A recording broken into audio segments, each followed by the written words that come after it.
Well, hey there, guys. Greetings and salutations, and welcome to this installment of Open Mic, the show where the mic is open. The floor, as they would say, is yours. What do you guys want to discuss? That's what we're here to talk about today. My name, of course, is John Campea. Good to have you guys here. And as the title of the video suggests, this is an open mic where we're just going to talk about whatever topics in the world of movies and TV and entertainment that you guys want to talk about, provided I deem it appropriate to talk about.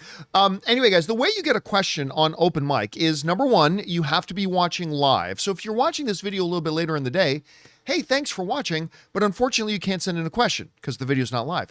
If you are watching live, though, the second part is that just use the super chat feature and fire on in a question there. All right, guys, good to have all of you guys here. Robert, Stavros, Toothless, Iceness. We had 300 people in the live chat already, and we just started 45 seconds ago. It's good start. Good start. Anyway, before we get going, though, on to your questions, which is the main reason we're here. You guys know that I like to start every open mic by addressing a question that somebody had sent in to me. And the other day, somebody wrote in and asked me, very simple question, is like, we got a lot of great TV right now. There's a lot of great stuff on TV right now. We live kind of in a golden age of TV at the moment with the streaming services and everything. What shows do I think are the 5 currently best going? And by best going, I mean shows that are on and haven't been canceled yet. So it's okay if they're in between seasons.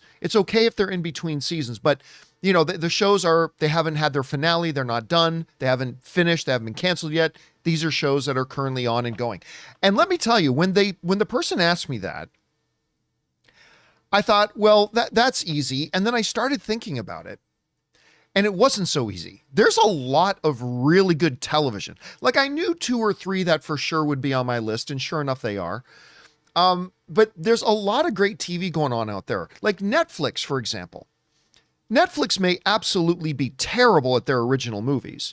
I mean, they hit a good one every once in a while, but they've got a very, very low batting average on their original movies. But they've got a lot better of a batting average on their series. They're much better on their series. Apple TV is, quite frankly and shockingly, killing it with their series. HBO is still the gold standard with series. Hell, even Amazon is cranking out some excellent series at the same time. So, I mean, it's going to be kind of tough. But I thought this would be a good time to kind of sit down, dig in, and kind of list off what I think are the best shows currently going. So with that said, I'm going to start off with what I would consider to be just on the outside, okay? Just barely on the outside, but I'm going to give it an honorable mention, okay? Because it doesn't make it into my top 5, but it really feels like it should, and so I'm going to give it this honorable mention. I'm going to mention House of the Dragon. House of the Dragon, I cannot believe I'm not including it on my list, to be honest with you. I can't believe I don't have it on my list. I think this show has been an absolute worthy successor to Game of Thrones in the best way. I love this series. I think it's fantastic. I think it's really fantastic. All the various characters are great. They've tightened it up. I just think it's wonderful. And I cannot believe, I mean, Matt Smith as Daemon is like one of my favorite characters on TV. I can't believe I don't have it in my top 5. I cannot believe I don't. And I know there are some people, I've already seen live chat, that didn't like season 2 as much. I thought season 2 was even better. I mean, to me, it just hit me that way. It hit me the right way. I just thought it was great. And yeah, so I'm going to have House of the Dragon as my honorable mention. All right, now we're going to go into my top 5. Now, I'm going to let you know that my top 5 are in no particular order. So the one I list off next is not below the one that comes after. Okay, these are in no particular order except for number 1. And most of you already know what my number 1 is going to be. But So these are in no particular order, okay? So here we go. In no particular order, my top 5, going to start with this. Andor. Andor is simply, in a world where Star Wars stuff right now, to be kind, is hit or miss, Andor stands, I believe, as the single greatest thing Star Wars has ever made since the original trilogy. I mean, obviously there's the original trilogy that forever has its place. It's never going to be touched. But after the original trilogy, I strongly, strongly, strongly believe that Andor is the single best thing that Star Wars has ever created. We're on the cusp, we're on the eve, if you will, of season 2 starting up on Tuesday. I'm ridiculously excited for it. Cannot wait. This show ended up being so much better than I thought it would be. And listen, I suspected it would be good with Tony Gilroy in there. And I mean, Rogue One was a very solid outing for Star Wars. So Rogue One was quite good. But man, I mean, Andor season 2, I cannot wait. It's the best thing Star Wars has made. And it's coming back. So I'm going to say, remember, these are in no particular order. I'm just happen to be starting off with Andor. All right. My next one is going to be no surprise to many of you guys. It's shocking how both emotional, touching, and absolutely hilariously funny this thing can be, all at the same time. Shrinking. It's smart. It's incredibly intelligent. It shoots for a high bar. You fall in love with all the characters. The emotional truism of the stories they resonate, they're moving. I find myself getting emotional almost every episode that I watch. And at the same time, it is hands down just the funniest thing on TV. Like, Ann and I will just go back and just keep watching episodes of the previous seasons. And they are right now in between seasons. But I'm telling you what, man, this is just, and it's the best Harrison Ford has been in well over a decade. I've never seen Harrison Ford quite like this, but I haven't seen him as good as this in well over a decade. He is just perfect for this. Him and Jason Segel, their chemistry together is wild, but it's not just the two of them. The supporting cast is insane. It's absolutely insane. All the characters, without exception, are home runs. Every single supporting character is a home run. And it's just fantastic. And if you guys aren't watching Shrinking, it is absolutely one of the best things on TV. Go get caught up. They're short episodes, like comedies can be. They're shorter episodes. You can get caught up really quick. But I guarantee you, if you give it 3 episodes, you'll be hooked. You'll be absolutely hooked. And I feel it's like one of the absolute best things on TV right now. All right. The next one I'm going to mention happens to be on TV right now. It is kind of, we had some good video game stuff, right? In a world where all video game adapted material sucks, we've had a couple of things that have been pretty, here and there, to be pretty good. But I think if anything was the thing, the movie or TV show that kind of broke the curse, it's The Last of Us. Last of Us Season 1 was one of the best things on TV in years. They kept absolutely true to the spirit of the game, while at the same time taking some liberties to elevate the narrative for the screen, for television. And they did. Every time they made a change from the game, it made it better. It made the story better. At least it made it better for a TV show. And again, you always hear us talk about it, but it's true. Episode 3, all you have to say is episode 3 and everybody knows what show you're talking about. Episode 3 is like one of the greatest, I think it's the single best episode of television I've seen since Battlestar Galactica, the second Exodus. You know the episode I'm talking about where the Galactica literally jumps into the atmosphere and is falling through the atmosphere as Vipers are launching, as it's falling and flames are everywhere and Vipers are shooting out and the battle's going on the ground. That's the greatest episode of TV I've ever seen. But episode 3, since then, that was simply the best episode of television I've seen, and the entire series just lived up to that. They have now started season 2, strong start, going into episode 2 this week. Can't wait, very excited. So the third on my list, again, in no particular order, the third on my list is The Last of Us. All right. Next one up. So what have I mentioned so far? So far, I've mentioned Andor. I've mentioned Shrinking. I've mentioned The Last of Us. This next one is a new one. And I'm shocked. I'm absolutely shocked how much I like this show. Because I am not a medical drama guy. Listen, there's a huge fan base out there for medical dramas. Absolutely. I'm not taking anything away from it, but it's not for me. Generally speaking, not for me. And there's been a long history of it on TV. St. Elsewhere, ER, Grey's Anatomy. I mean, I think there's even a soap opera called General Hospital. I mean, whatever. But my goodness, ladies and gentlemen, The Pit is peak television. It is absolutely peak television. How they're able to take, like, it's in many ways, it's kind of like a standard medical drama, right? Every episode, there's 2 or 3 new cases, patients coming in. It's like, oh my God, we can't figure out what's wrong with her. And then they, of course, inevitably they figure it out, or sometimes they don't figure it out. So standard medical drama fare, right? But what is the absolute engine of this show are the characters. Led by Noah Wyle. But again, this is kind of like Shrinking.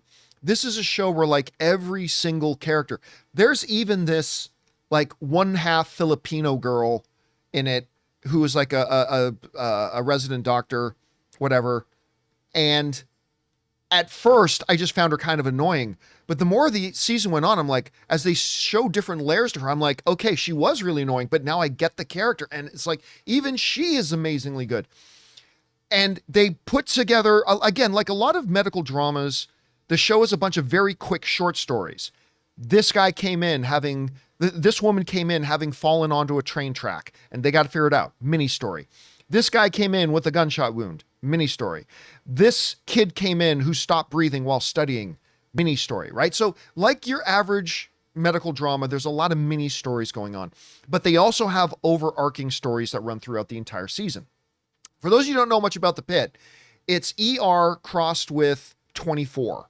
So it's a medical drama, but it's all in real time. Each episode is 1 hour of this. The entire season takes place in one day, one shift, and each episode is 1 hour of that shift. And it's just amazing, guys. Get ready to hear it mentioned a lot when the Emmys come around. When Emmy time comes around, get ready to hear The Pit mentioned a lot, because it's just that good, guys. And I'm shocked, and I'm not a medical drama guy, and it's absolutely amazing. Can't wait for more. All right. Now, I said that this top 5 was all going to kind of be in no particular order, right? Like, I'm not necessarily saying The Pit is better than Shrinking, or that Shrinking's better than The Last of Us, or Andor is better. I'm not necessarily saying all that, except for number 1. Number 1 is in order. Number 1 is simply, after one season, one of the best television shows I have ever seen. Ever. And there is a season 2 coming. It was originally meant as a limited series, but they have officially announced a season 2. Therefore, we're in between seasons. It belongs on this list, and it is 100% Lord Toranaga and Shogun. Hiroyuki Sanada, as Lord Toranaga in Shogun, has won every award there is on the planet. I mean, he won the Emmys, he won the Golden Globes, he won the SAGs, he won all the critic awards, he just swept up everything. And so he should. And Anna Sawai, oh my God, Anna Sawai also swept up everything. Won all the awards, all the best series awards, all that kind of stuff. Shogun is on another level. And it's one of the few times that I had been drooling for years waiting for a show to come. Because remember, they announced that they were doing Shogun like 4 or 5 years ago.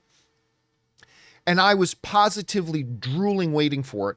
And then it actually comes out and it exceeded my expectations. Because remember, I felt the same way about Lord of the Rings, the Rings of Power. Is that what it's called? Lord of the Rings, what was, I can't even remember what the name of the Lord of the Rings shows. I would call it Lord of the Rings, Rings of Power. I think that's what it was. So I had been waiting for years for that show. I was so stoked for that show. I was so excited for that show. And then season 1 came and it was, But Shogun came out.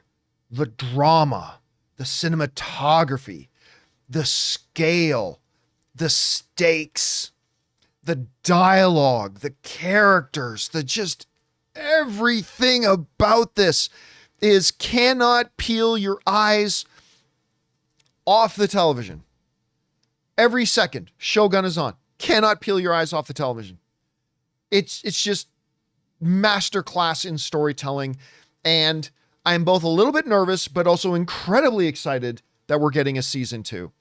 And so once again, just to kind of highlight, my honorable mention is House of the Dragon. I can't believe that's not in my top 5, but that's how good TV is right now.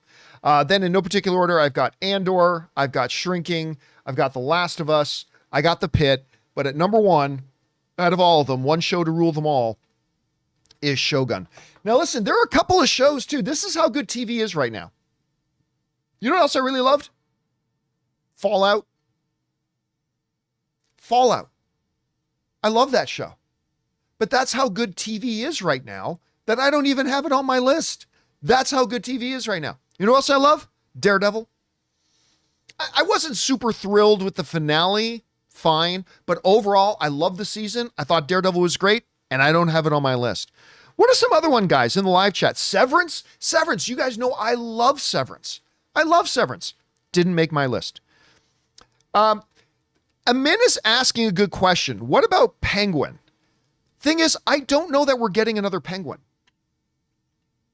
I can't have Penguin on this list. I'm not saying it would be. I'm not saying it wouldn't be on the list.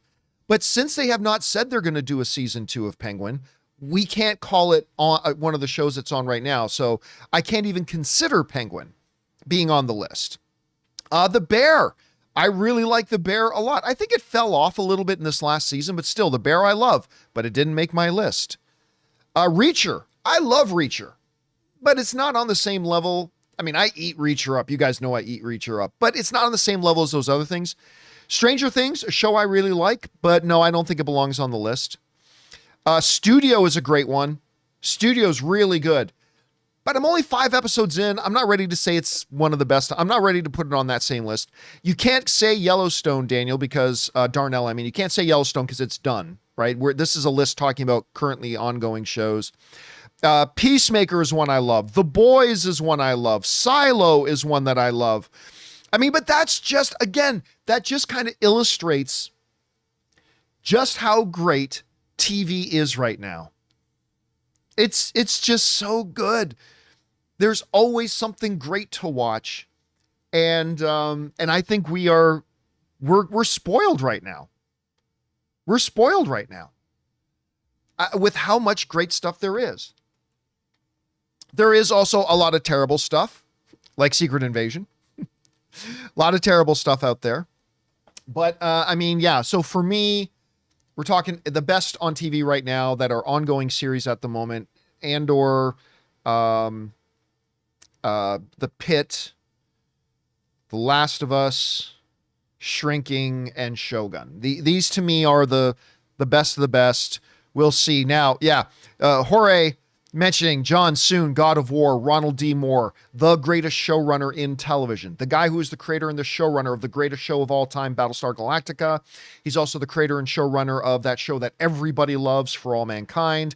And now, my brothers and sisters, he's bringing us God of War.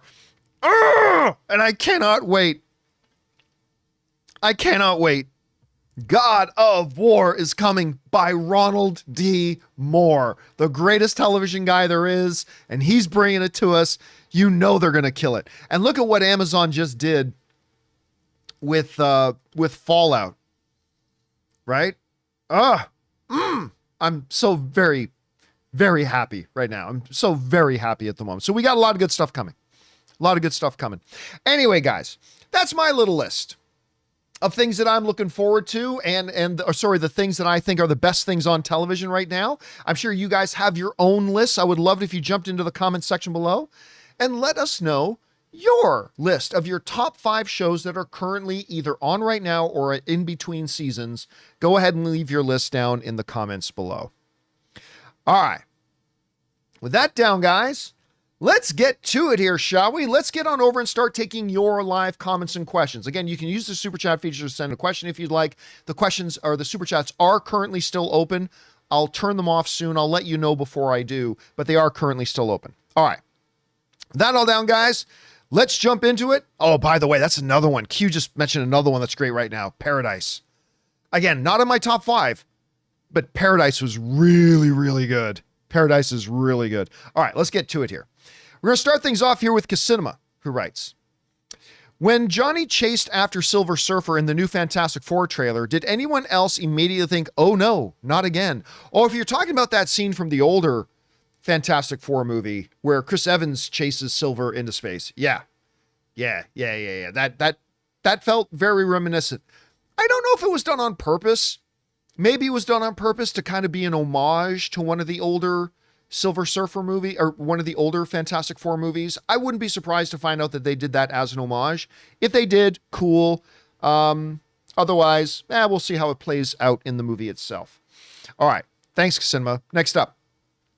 Regarding the title topic, best shows of the year so far for me are Daredevil, Born Again, Paradise, Devil May Cry, and House of David. And again, because Casinema just brought up Paradise again, Paradise is... Which network is Paradise on again? I can't remember. Is it Paramount? I can't remember now. Anyway, Hulu. It's a Hulu series. That's right. Hulu, FX. They're the same network that does what I just mentioned it. The same network that does Shogun. There we go. Guys, Paradise was not widely advertised. It's Sterling K. Brown, and it wasn't wide. They didn't market the hell. I mean, I heard about it, but they didn't market the hell out of it. James Marsden, of course, who plays was our Cyclops in the Fox X-Men universe. James Marsden plays the president of the country. It's really good. It's surprisingly good. So take a Cinema's recommendation there. Make sure you check that one out. All right, next up, Ian McAllister writes in, if we are talking the best shows that are still ongoing, we are talking about Ted Lasso. Even with The Last of Us and House of the Dragon, it's my number one. Listen, I adore Ted Lasso. I mean, you guys have heard me talk about it. It's such, again, there's no really big bad guy. There's no big villain to overcome, right? I mean, yeah, Nate becomes a dick, and yeah, there's the woman's ex-husband who was the owner of the team. He's a bad guy, sure, but it's not traditional storytelling where it's good guy versus the bad guy. Every once in a while, I just love seeing TV shows and movies that are just about good people trying to do good things.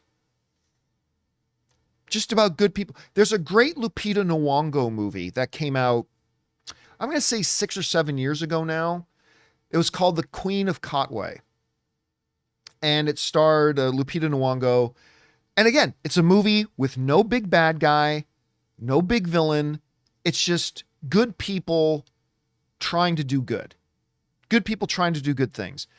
And every once in a while, I just like having, it's like a palate cleanser for the soul. And Ted Lasso was like that. I felt like every time I watched an episode of Ted Lasso, it was just a palate cleanser for the soul. You know what I mean? And I am so glad they officially announced season 4. I'm so glad it's coming back. But with all that being said, and it's an Apple TV show, I think shrinking past it. And I can't believe I'm saying that, but I think shrinking past Ted Lasso as the best show on Apple TV. But again, that takes nothing away from my love of Ted Lasso, and I totally understand if there are others who prefer Ted Lasso. There's no wrong answer. They're both great, but yeah, man, I love Ted Lasso, and I cannot wait for it to come back. All right, next up, we got Suthius, who writes, finally watched Brave New World. I liked it enough, mid-tier for me. I was fine with most of the fighting. Sam, I think, is a good Captain America. I go into every movie wanting to like it. I go into most Marvel movies really wanting to like it. And Brave New World, I think at its best, it's mid-tier. At its best. But overall, I think it's a subpar Marvel offering. Yet another subpar Marvel offering that we've gotten over the last few years. And listen, Anthony Mackie is awesome. I always want him in there. But do I think... Again, I said the same thing after Endgame. I'll say it again. When the debate was, who's going to be the next Captain America? Is it going to be Bucky or is it going to be Sam? And my answer is neither. Bucky is Bucky. Sam is Sam. Bucky is Winter Soldier. Sam is Falcon. Steve Rogers is Captain America. Neither of them should be Captain Americas because neither of them are Captain America. Steve Rogers is Captain America. But even taking that out of it, I just didn't think they didn't do Anthony Mackie justice. He's a tremendous actor. I love the guy, but they just didn't do him justice. They did not give him a strong enough script. It was a pretty lackluster story. It was an Incredible Hulk sequel without Incredible Hulk. They just kind of shoehorned Sam Wilson into an Incredible Hulk sequel. And I'm glad you liked it more than I did. And I know the movie has its fans, and I celebrate that. If you're somebody who liked that movie, awesome. I wish I did, but unfortunately, it just didn't work for me at all. Anyway. All right, next up, we've got Suthius also writes, okay, Mr. C, I know you guys are fans of properties like Harry Potter and How to Train Your Dragon. If and when you can, you got to take Mrs. Campea to the Universal's new Epic Universe Park. Previews look amazing. At least 5 conversations have happened in my house. Anne wants to go to that really badly. She wants to go to that new Universal Epic Studio thing where it's like 5 different parks, right? Like it's a new Harry Potter. It's a How to Train Your Dragon. Is it Avatar as well? Pardon me. Is it Avatar too? I can't remember, but it's like 4 or 5 different things. Everything I've seen and everything I've heard is that it's going to be absolutely amazing. I don't like to travel, to be honest with you, because I don't like flying. I don't like flying. I do fly when I need to. It's fine, but I have a fear of heights, so it's difficult for me to get on a plane, but I do it. I do it when I must. But for that, I think Ann and I may be taking a trip to Florida because she really, really wants to go see that new place. All right. Next up, thanks for that, Suthius. Miguel Zien writes, hey, John, I haven't seen Sinners. Go watch Sinners. I don't know that it's going to be the best movie of 2025, but it is the best movie of 2025 so far. Go see Sinners. It's insane. Anyway, I haven't seen Sinners, but I'm assuming from the reactions that Coogler's streak is now 5 out of 5. What do you think he's going to do next? Is he going to take the Nolan route, one for me, one for them? It's a good question. I would say Coogler is 4 for 5. I love Ryan Coogler. And the one film he did was one that I don't know that anybody could have done well because it was under near impossible circumstances, and that was Black Panther 2. It's nearly impossible to make a movie as it is. To try to make a movie under the circumstances that they tried to make that movie. I mean, listen, I didn't think Black Panther 2 was all that good, but I give everybody involved with it a pass because that was incredibly near impossible situation with the passing, and with the scheduling and just all that kind of stuff. I mean, how do you just do another one without Chadwick Boseman when you thought you were going to do it with him and all of a sudden he's not there? So I give him a pass. But Fruitvale Station, Creed, Black Panther, and now Sinners. And by the way, the music, I think in all of them was with his college roommate, Ludwig, who turns in another incredible score for Sinners. But yeah, man, listen, Ryan Coogler, I think with Sinners, we can now put Ryan Coogler without much problem in that conversation of the 5 best directors today. I'm not saying Mount Rushmore all time, but I'm saying today, I think he's in the conversation with, I'm not saying he's as good as Denis, but I'm saying he's in the conversation with Denis. I'm not saying he's as good as Christopher Nolan, but I'm saying he's in the conversation with Christopher Nolan now. I think he is one of the best directors of this generation right now. And man, so what he does next, I don't know. I think he's going to go back and make another Black Panther thing. I think that's what's next for him, maybe. But yeah, maybe he becomes one of those one for them, one for me kind of guys. But man, Sinners is real good. Ann and I are actually going to go back and watch it again tomorrow. We already bought our tickets. We're going to go see Sinners again tomorrow. Anyway. All right. Thanks for that, Miguel. Next up, we've got Ian McAllister writes, I just rewatched all episodes of Last of Us, and with the music, setting, the world, and characters, etc., I think it also qualifies as a Western. Even if it begins in Boston, I think it qualifies. Well, what makes a Western isn't necessarily what city it's in. I mean, listen, Mandalorian Season 1 is in outer space in a galaxy far, far away. But I don't think there's any problem referring to, in a way, Mandalorian Season 1 as a Western, right? I don't think Western is just about where it takes place. You can have a Western in a place that's not a Western kind of thing. And yeah, I think there are. Would I call The Last of Us a Western? I probably wouldn't. But I think there's enough things there, enough shared elements there, that I wouldn't give you a hard time for calling it a Western. Yeah, I could totally see that. So I wouldn't call it a Western myself, but I totally get why you look at it that way, because I think some of those elements are absolutely there. All right. Next up, Christopher Brickner writes, I'm excited for Black Panther 3. Hopefully Coogler will have a smoother production this time. Yeah, I mean, it can't be worse. And listen, I say that not trying to make light of it. I mean, just think about that. The process of making a movie is so utterly near impossible to do on its own. But now you're trying to make a movie that's a follow-up to a super popular pop cultural icon, Best Picture nominated, billion-dollar comic book film. And now your partner in that creative process, your king, your T'Challa, Chadwick Boseman, passes away. And that's not just a logistical problem. Oh, our lead actor isn't here. That's not just a logistical problem. That's an emotional weight.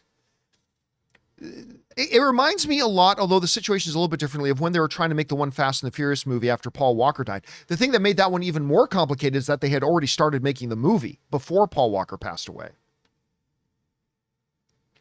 And so, yes, I'm sure making it this time around, it will be an easier process for them than trying to make 2, because I can't imagine a more difficult process than trying to make 2. All right. Let's see. Next up, Christopher Brickner also writes, I think it was the right call not to recast T'Challa at the time. Completely disagree. As I don't think people like the cast, fans, and Coogler were ready. Now, I think enough time has passed that people are ready to recast. There's 2 things I would say to that. Here are the 2 replies I would give to that, Christopher. You're saying the cast, the fans, and Coogler weren't ready. They were ready enough to make a movie. I mean, if you really weren't ready, then you wouldn't be able to make a movie, right? They were ready. They were able to go to work, assemble a cast and crew of thousands, say action, everybody acted, did their jobs. They were ready. The second thing I would say to it is this. If you really weren't ready, then don't make the movie. Wait until you are. You got to do what's best for the cinematic universe as a whole. And I still maintain that it was an absolute mistake for them not to recast T'Challa. Again, the way you honor somebody is by picking up the baton for them and then carrying on for them. Build upon the legacy that they laid out. Chadwick Boseman, with his performance, started a legacy for T'Challa, and T'Challa was already a very important character in the MCU as a whole, but they clearly had plans for him to have an even bigger place in the MCU. And I do not believe the way you honor him is by failing to continue on his legacy. That is not honoring him, in my opinion. In my opinion, that's not the way to honor somebody. You honor somebody by picking up the baton for them and carrying on for them. You honor them by building on their legacy. That's how I see it. Not everybody sees it that way, and I understand that, and I'm cool with that. I'm just saying, to me, that was a mistake. It was a mistake. And you felt that mistake, I feel like, throughout the entire thing of Black Panther 2. And if they weren't ready to move on, I respect that. Then don't make a movie. Wait until you are. Wait until you are. When Harris died, they didn't say, well, we can't have Dumbledore anymore in Harry Potter. Now, some of you will say, well, it's not the same thing because he's not the lead character, but the principle is the same. Do you honor somebody by carrying it on? Or you say, no, it's disrespecting somebody if you carry on a character after the actor who played him died. So what did they do? They went on, they got Gambon, and he took over the role and carried on Harris's legacy as Dumbledore. And then Gambon passed away, unfortunately. But you get my point, right? So, yeah, I think, number one, if they weren't ready, why did they make a movie? And if you really weren't ready, then just don't make a movie. Wait until you are. Because I think that mistake, I think, damaged their cinematic universe as a whole. By throwing away all the work that Chadwick Boseman had done. Because by not recasting T'Challa, that's what you did. You took the work, this great work that Chadwick Boseman did, and went, and you threw it away. Oh, it's of no value to us anymore. That T'Challa character that Chadwick Boseman built up for us and made so great and so important, yeah, we don't care about it anymore. Throw it out with the trash. That's not honoring Chadwick Boseman. That's not how you honor the dude. But anyway, that's just my kind of take on it. Anyway, and everybody has different opinions about it, and I respect everybody's thoughts, and everybody grieves in different ways, and everybody processes in different ways, and everybody wants to honor somebody in different ways, and I respect that everybody had different ways of doing it. But you're asking me, so I'm going to give you my thought on it, and that one just happens to be mine, not that I think it has to be everybody's. All right. Next up. We've got Amin, who writes, one of the TV spot promos for episode 2 of The Last of Us, there is a quick close-up shot of a golf club. I'm not ready, man. I still don't think, and I could be totally wrong about this, totally wrong about it. I still don't think anyone's going golfing until at least like episode 5. That's my guess. And again, I know I could be totally wrong. They could absolutely do it in episode 2. They could do it in episode 3. I still don't think it's going to happen until episode 5. At least. And again, I acknowledge I could be totally off about that, totally wrong about that, but we will see. We're going to find out. It's almost Tuesday. We're getting there. All right. Next up, Trevor Macy writes, WrestleMania weekend. Do you think John Cena will become a 17-time champion? I don't really care. What matches are you most excited about? I literally don't know what any of the matches are. I normally watch WrestleMania every year, but I've been so disconnected from wrestling this year that I couldn't even tell you any of the matches. I heard CM Punk's in one. Anyway, there is a chance that they have Cena win because they already announced that Cena, this is his final year. He's going to retire from wrestling this year. And as The Undertaker would say, when you're a wrestler, you go out on your back, which sounds like a "that's what she said" joke somewhere. But anyway, The Undertaker and Steve Austin and Triple H all say, when you're a great all-time wrestler, you go out on your back, which means in wrestling terms that if you're a big famous wrestler and you're retiring, you're leaving the game, your last act needs to be putting over somebody else. You don't go out as a winner. They say true champions go out on their back, which means you're passing the baton. You give to the business one more time by letting somebody else win over you, right? And the reason I think that means John Cena could win the championship at WrestleMania one last time is that it sets it up so he can then later, like a few weeks or a couple of months later, lose to somebody else and go out on his back.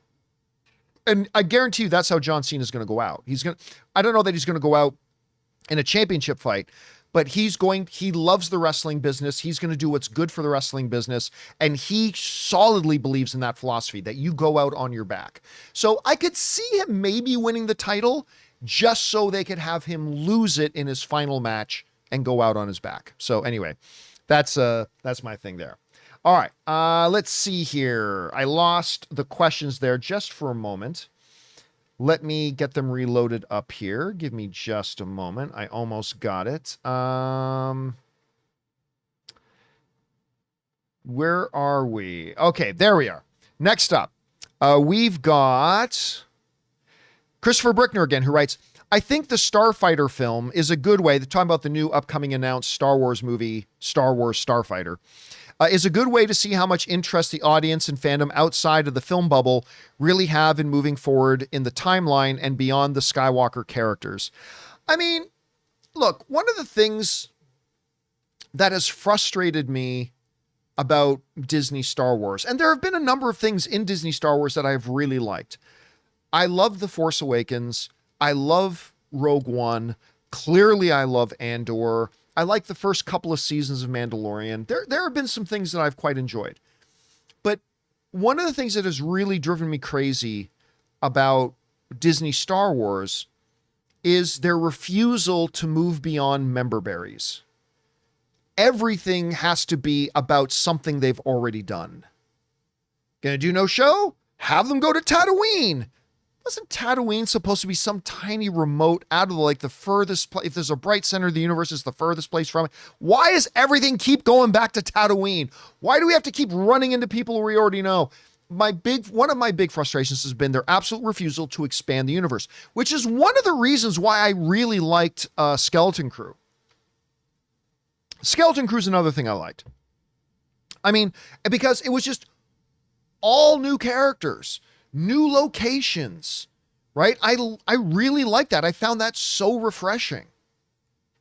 So I'm really happy that this alleged Star Wars Starfighter movie is going to be new characters, new setting, 5 years after the events of The Rise of Skywalker. And I think it's a good thing. But let's be honest, this movie ain't going to happen. This movie ain't going to happen. You know why? Because Kathleen Kennedy's still there. And Star Wars under Kathleen Kennedy equals announcing movies that never fucking happen. I have very little doubt that in the next couple of weeks, I'm going to open up Deadline, said Sean Levy departs Star Wars project over scheduling conflicts. Now they're saying it shoots this fall, and God, I hope they do. I hope they do. I hope it actually happens, and I hope this actually becomes a movie. But God, I have my doubts. I absolutely have my doubts. Anyway. All right, next up. Let's see here. Next up, we've got also Christopher, who wrote, also with declining interest in Star Wars over the last decade, especially internationally. Lucasfilm should keep Starfighter budget below 150 million. I don't think you need to. No, I don't think you have to keep it below 150 million. That's a tall order for something that's supposed to be a big, grand, sweeping space epic, especially something called Starfighter. It's going to be difficult to keep it under $150 million. If you're going to swing big, right? Like a lot of the Star Wars shows don't need to be expensive. But if you're going to swing and you're going to get Sean Levy on as director and you're going to get Ryan Gosling, who's one of the hottest movie stars in the world right now. If you're going to get Ryan Gosling in there, if you're going to swing big. And if that requires a $190 million budget, so be it. $190 million budget. Again, it is supposed to be a big, sweeping, galactic space epic. So I'm okay with them going there. So I think their budget can be on the larger side for this one. Take a big swing. But again, none of it means anything because we know this movie isn't going to happen. This movie ain't going to happen. It's a pipe dream. Oh, where's that Kevin Feige Star Wars movie? Any minute now, right? Any time now. Oh, hey, where's that Taika Waititi Star Wars movie? Any minute. Hey, where's that Rogue One movie you guys pumped up and talked about? Ooh, can't wait for that. It just ain't gonna happen. So our discussions about the budget of Star Wars Starfighter is academic at best. We'll see. All right.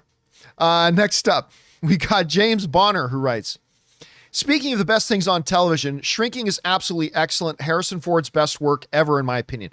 I wouldn't go so far as to say his best work ever. Okay?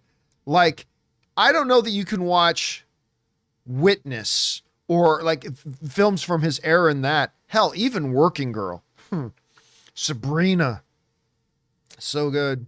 Anyway, I wouldn't say it's Harrison Ford's best work ever, but I think it's the best I've seen him in at least a decade. I don't think he's been this good in anything in well over a decade.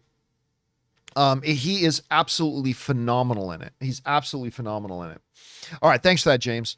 Next up, Jaden Voss writes, over under 60%, each season of Harry Potter show will have only 8 episodes each. I say over 60%.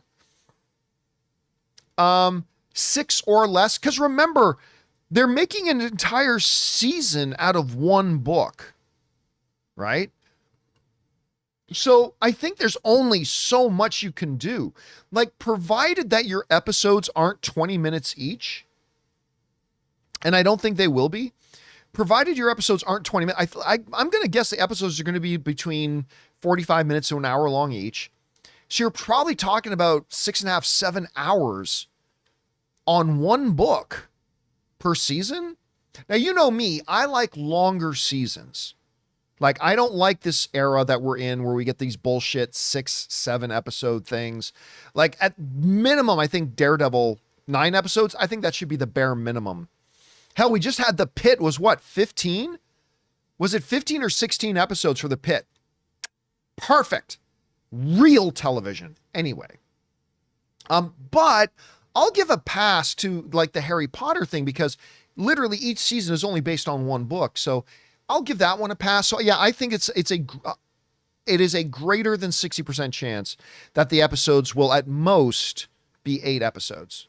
That the episode count will be at most 8 episodes per season. That's my guess, at any rate. All right. Next up, Mike Vetter writes, how has no one talked about Luke Cage's cameo in Born Again? He was the one who drove Gallo to Fisk. That wasn't Michael Coulter. That wasn't Michael Coulter. And Luke Cage wasn't a cop. Like that guy was a cop. The commissioner knew him. Right? So no, yeah. I mean, listen, I could be wrong. I'm not sitting here claiming that I have the bona fide absolute knowledge, but just because the guy's name was Luke doesn't mean that with this, if you watch a Star Wars movie, somebody says Luke, are you going to think Luke Cage is there? That was not Luke Cage. That was a cop. All right. Anyway, next up. Thanks, Mike. Jamie Sundays writes, Warfare is so dang good. Best film of the year. I still haven't seen it. Still haven't seen it. Yeah, lately I've been busy seeing a bunch of other films that I've been reviewing. I mentioned this on the John Campea show the other day. If I can't review a movie the day it comes out, or at the very latest, the day after it comes out, then I don't review it. And I know a lot of people don't like that I have that rule for myself, but it's a rule that works for me. If I can't review it in the first day, at the very latest, and very rarely will I do it on the second day, but if I can't review it then, I don't review it. And if it's a movie I'm not reviewing, then it drops a bit on my priority list. And so then I have to keep up. And I was out of town when Warfare came out. And so I've been having to keep up with the new movies coming out. Like I just went and saw, Sinners. And I should be seeing Warfare. I mean, I could see Warfare today, but I'm going to watch the Laker game instead. And then tomorrow is Easter Sunday, so we're spending time with the family. And then later, Ann wants to see Sinners again instead of Warfare, so I'm going to be seeing Sinners again. But everybody, without exception, I have not talked to one person. I have not talked to one person who hasn't loved Warfare. They're not necessarily calling it the film of the year, but everybody I've talked to has said that it's great. And I am very much looking forward because I love the cast in it too. So I'm very much looking forward to it. Hopefully in the next couple of days, I'll finally get around to seeing it. All right. Next up, we've got Devin, who writes, my Thunderbolts theory is that the team ends up in the void and comes back somehow in Doomsday. They released many posters of them in the Asterix.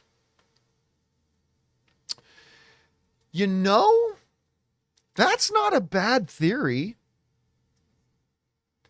I mean, the void is not like the nothing in Neverending Story, okay? The void is a character, it's a person.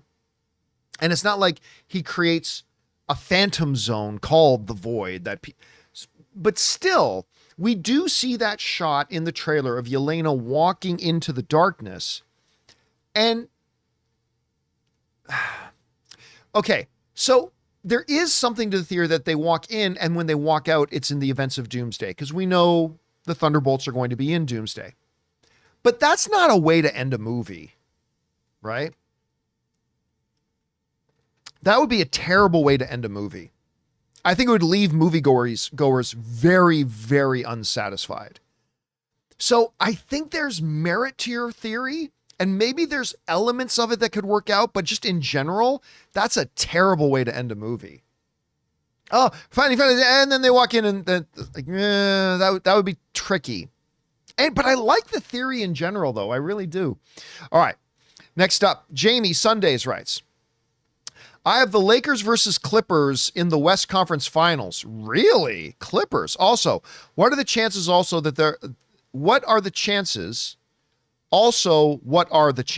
Austin Reeves for most improved player? I mean, it's hard for me to buy the Clippers in the Western Conference Finals because you just can't count on Kawhi Leonard staying healthy.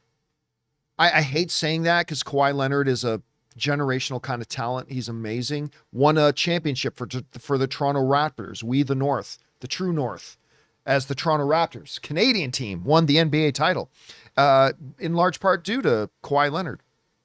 But I have no faith in James Harden, especially in the playoffs. I have no faith in James Harden in the playoffs. And I have real doubts about Kawhi Leonard staying healthy through it. So yeah. And listen, make no mistake, the Lakers got their hands full with the Timberwolves. They've got their hands full. So anyway, all right. Next up, Cal L writes, And sends in a $20 super chat. Thank you, Kal-El, for supporting us on that level, man. Appreciate that, dude. Any chance in Fantastic Four it ends with Franklin Richards getting left behind in that universe or sent to another universe, i.e. Kal-El, to save that universe? I'll be honest with you. I still don't think we're going to see Franklin Richards in the movie. I absolutely could be wrong about that. This is just me as a fan guessing. I'm just guessing. Could be right, could be wrong. I think she's going to be pregnant in the movie, but I don't know if I think she's going to be born in the movie. So, no, I don't think that's how it's going to resolve. Because I can't think that's how it resolves, because I don't think he's actually going to be born in the movie. Maybe he will, maybe he won't, but my guess is he won't, Kal-El. I was talking about this the other day, too. I am having a difficult time. Don't get me wrong. I'm looking forward to Fantastic Four. I am. But it hasn't gotten me super excited yet. The main reason I have any excitement for it is because of your director and your cast. I love the director and I love the cast. So there's a lot of faith there. But they just, while I think the trailers have been decent and good, they haven't gotten my engine really revving like Thunderbolts has or like Superman has, right? I can't it's an intangible thing and I can't quite put my finger on it. Maybe it's because we've had a long track record of terrible Fantastic Four movies. Maybe that's it, maybe not. But they haven't quite been able in their marketing to really get me over that threshold of being looking forward to the movie and interested in it to being incredibly hyped for it. It just hasn't been able to get me there yet. Hopefully they will be able to do that soon. All right. Next up, thanks for that, Cal, by the way. Appreciate it, man. And thank you again for supporting us on that level, dude. All right, CR writes, watch Sinners and it's 10 out of 10. I got your point on the transcending music part, but I love the meaning about music connecting souls through time. Yeah, I mean, I'm not going to go into it too much because I don't want to spoil it for people who haven't seen the movie. It did just open yesterday, or 2 days ago, I should say. I think Sinners, straight up, is the best movie of the year so far.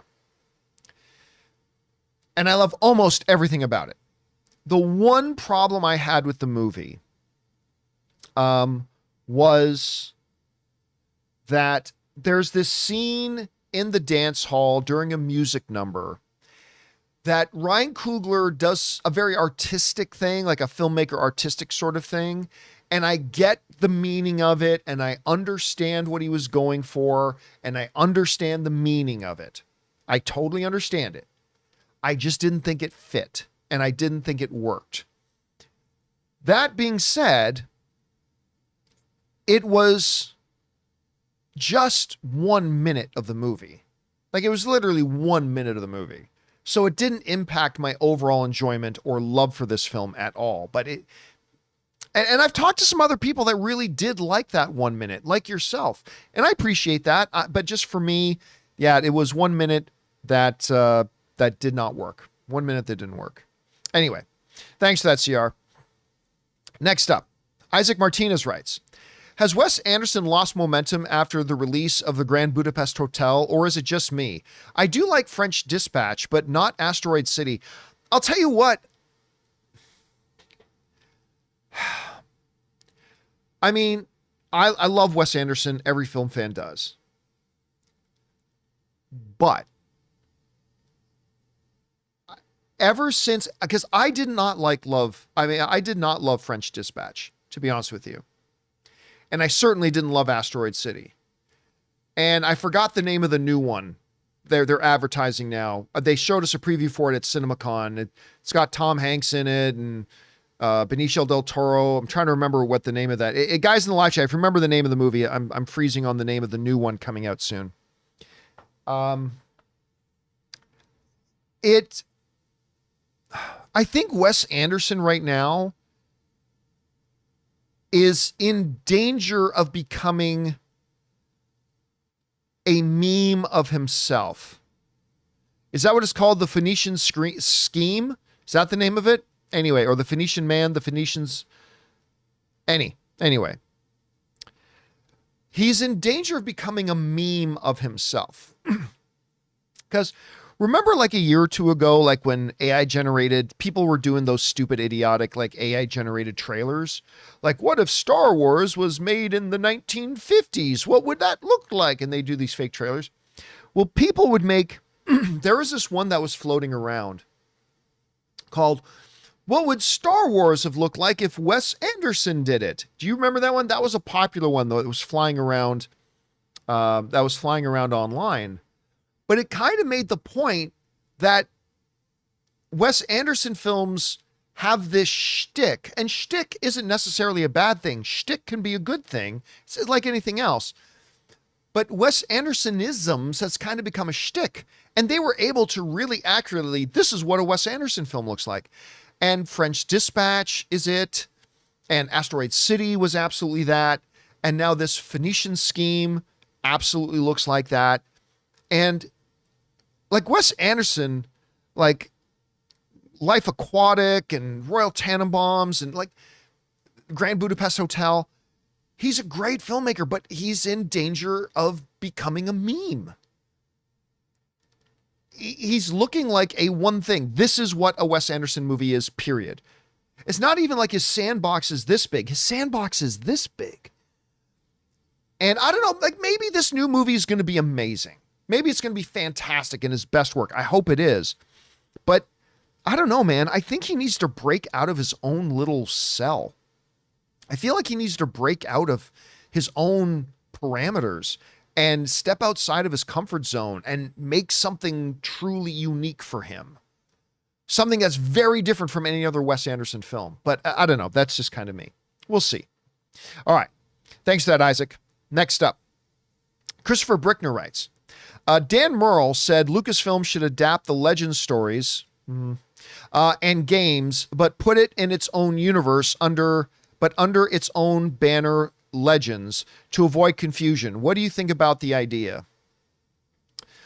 First of all, Dan Murrell is brilliant, great, one of the best guys in the movie space on YouTube. He's fantastic. I got a world of respect for Dan.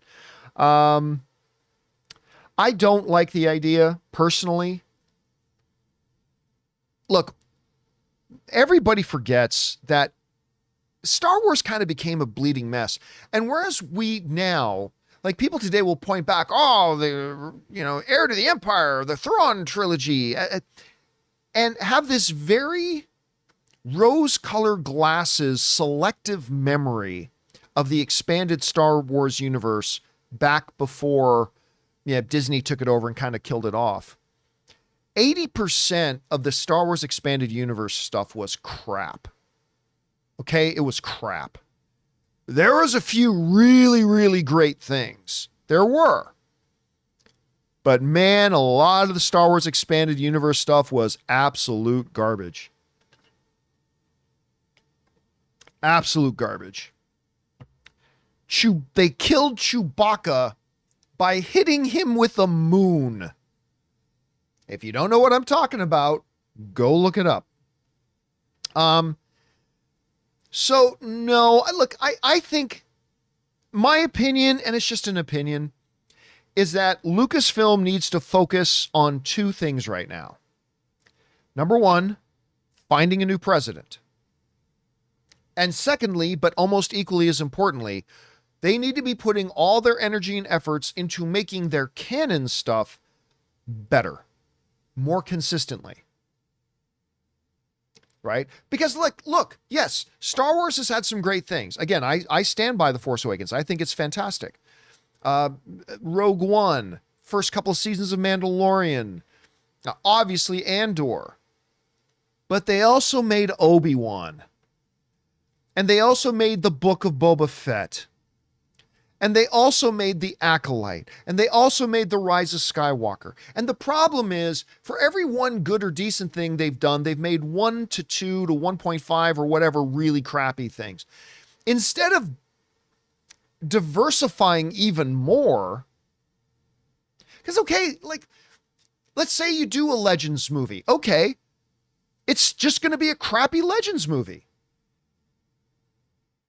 Until they bunker down, get a new president, get a tighter system in place of how you recruit storytellers, the process you go through of vetting the story ideas, of having a president that knows how to be on the same creative page with the talent and all that kind of stuff. That's fine. You can do a Legends thing, but then it's just going to be a crappy Legends thing. What they need to do is just focus on the movies they are making. Well, number one, we don't have any movies. It's been 6 fucking years. But when you do make a movie, just put your attention in making your current canon stuff as good as it can be. And other than that, like, well, if you did a story about the Uzang Vong, it would be great. No, doing a story about the Uzang Vong has the potential to be great, but if they make that movie just under the system that they have right now, it's just going to be a crappy movie about the Uzang Vong. So yeah, I would disagree with Dan. With respect, I would disagree with Dan on that. I would have a disagreement with Dan on that. Anyway, all right. Next up. We've got, where are we at?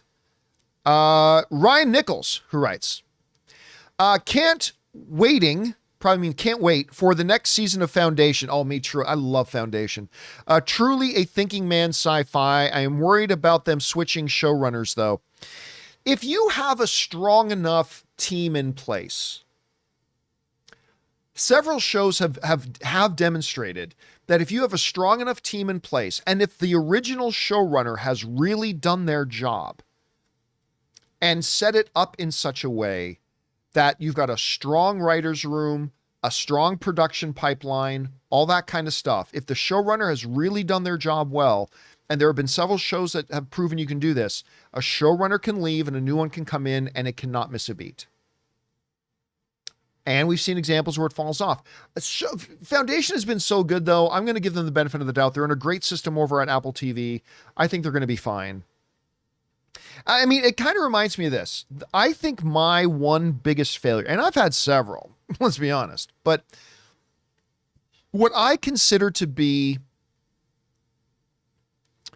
one of my biggest failures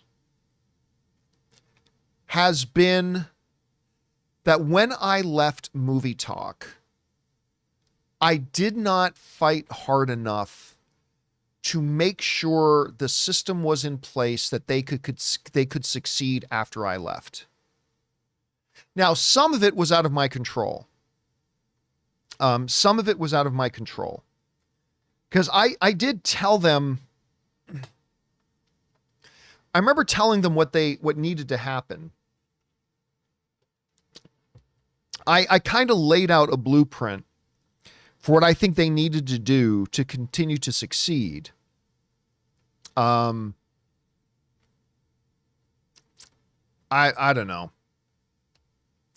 Part of the problem was, like, when I left Movie Talk, I left rather suddenly, even though but I think maybe what I should have done, I did leave rather suddenly, and probably what I should have done instead was, when I made the decision to leave, I should have probably not told them and waited for a month or two and quietly really put into place the way the show should run without me, so that when I did leave, they couldn't have changed it. I mean, they still could have changed if they wanted to, but it would have been very difficult to change, and that the changes I would have made would have been so clear and so evidently working that they wouldn't have bothered changing it. I think that's probably something I should have done. Instead, I left, and week after week for almost 2 years, we saw their things decline. But one of the bottom line is, one of the big jobs of any leader is to make themselves replaceable.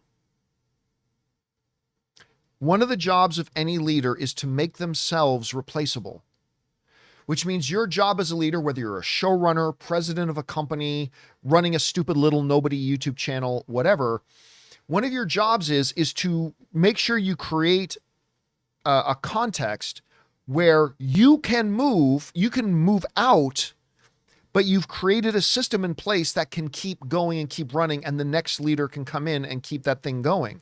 That's one of your big jobs. And that's why I think that even though the showrunner is leaving Foundation, I think it can still work. I think it can still work and go well and all that kind of stuff. Anyway, and I do love that show. I do love that show. All right, next up, we've got Chris Herman, who writes, I like to think that Matt Murdock was jumping from rooftop to rooftop all the way back to his apartment with his ass hanging out of that hospital gown. That would definitely be an interesting visual effect. No, he was still kind of hurt up. Again, listen, I know I said earlier in this episode, and I've said before, I wasn't exactly thrilled with the finale of Daredevil Born Again, but that doesn't mean there weren't elements in that finale that I was thrilled with. Like that apartment fight scene with Punisher and Daredevil and the cops coming in, chef's kiss. Beautifully done. There were several moments and it was great. Again, my big problem with Daredevil, the finale, was that it just felt like another episode. They did a very bad job structuring the show where the finale felt like certain major things came to conclusion. Here's a great example. All right. It's going to sound weird comparing it, but follow me here. I just watched the season finale of Matlock. I can't believe I like Matlock. Like that's my surprise show. I cannot believe I like that show. It's totally outside of my wheelhouse, but it's great. It's great fun television. Anyway, they did a great job of not wrapping up the show, but they brought one of the significant, big significant that has been one of the driving forces of the season, mysteries, to a conclusion while keeping the door open for what next season is leading now into. And Daredevil failed to do that. Nothing felt like it was brought to conclusion. Like Supernatural, I talk about this all the time. Supernatural, every season ends with a big conclusion and opens the door and opens the windows for what's leading into the next season. And Daredevil failed to do that. Again, overall, I love the series. I love Daredevil Born Again. I think it's great. I just think they could have done the finale a little bit better. That's all. That's just my thoughts. All right. Next up, we've got, where are we at? Movie Man Show writes, I think the golf club episodes is Sunday. I mean, a lot of people predicted even before the season started. A lot of people have believed that episode 2, even before the season started, is where golfing is going to happen. I still don't think it's going to be till later, but you guys could be totally right. You guys could be absolutely right. We'll find out. CR writes, 4 of the 6 shows you mentioned are produced by HBO or WB-TV. Is it fair to say WBD is currently top dog in TV? If not, who would you put over them? Listen, I have said for years and years and years and years and years, and I still stand by it today, the absolute gold standard in television is HBO. They are the gold standard, period. Others are catching up. Apple TV is definitely catching up. Netflix has a pretty decent track record when it comes to their original shows. Amazon is putting out some great stuff. Paramount is putting out some great stuff. But yeah, man, to me, HBO, Warner Brothers, when it comes to TV stuff, man, they have just absolutely the best track record. They absolutely do. And I trust them the most when it comes to television programming, which is one of the reasons why I'm really excited about the new Harry Potter series. And one of the reasons why I'm really excited about the new Lanterns series is because it's HBO. And I feel like 8 out of 10 shows that they do are great. So we'll see. We'll see. Everybody's got a bad day at the office. Maybe this will be theirs. All right. Thanks for that, CR. Next up, Mr. Godzilla writes, thoughts on Alan Grant actor joining next Godzilla X Kong. Also, if Marvel does another chair watch for Doomsday, who do you think will be final chair? Well, I'm going to take one question, and that will be Alan Grant. What's the actor's name? The guy from Hunt for Red October. I would have liked to see Montana. What's that actor's name again? I can't believe I'm freezing on his name. He got diagnosed with cancer a couple of years ago, didn't he? And maybe he got into remission. Hey, guys in the live chat, what's the name of the actor? The main guy from Jurassic Park. Then he was in Hunt for Red October. Nobody seems to know. Nobody knows it. Okay. Anyway, Sam Neill, thank you. Cord Cutter was the first one to put it in. Sam Neill. Did they announce him that he's going to be in, what was the name? Which show was it? He's going to be in Godzilla X Kong? The next one? That's pretty cool. Having Alan Grant, Dr. Grant of Jurassic fame is now going to be in Godzilla vs. I had not heard that announcement. But I'm glad to hear it. I am very glad to hear it. All right. Next up, Andy writes, one of two. It was cathartic to see the anti-vigilante task force get their asses handed to them by Daredevil and Punisher, but it was really stupid that the anti-vigilante task force would discuss their attack plan on a Signal group chat that was leaked because James Gandolfini's kid accidentally added journalist BB Org to it. LOL. Listen, okay, look, I've already said I love Daredevil Born Again, but there were a couple of things that happened in the show that are like, come on. Like, come on, really? Are those people that stupid? Again, though, the highlight to me, though, Andy, the highlight to me of the absolute stupidity ended up being the post-credit scene. And I know I've talked about this already.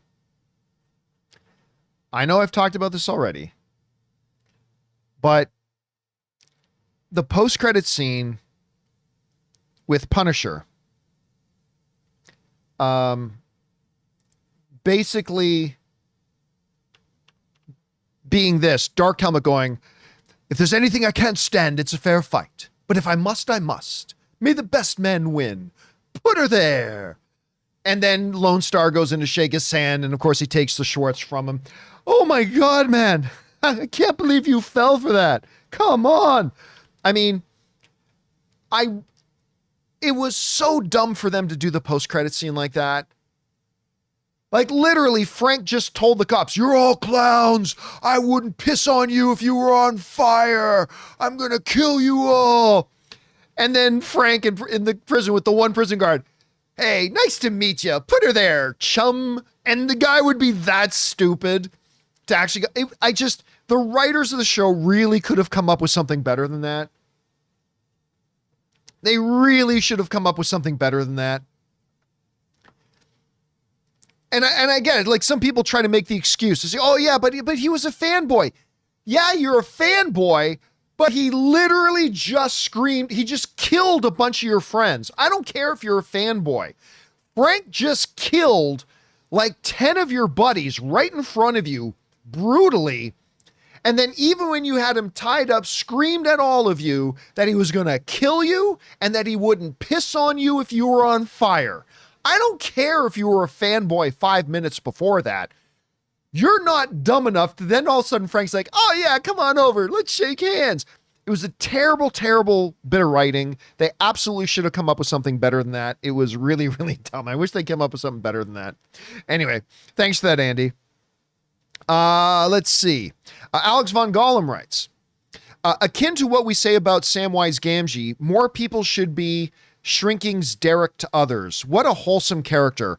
I love the Derek character.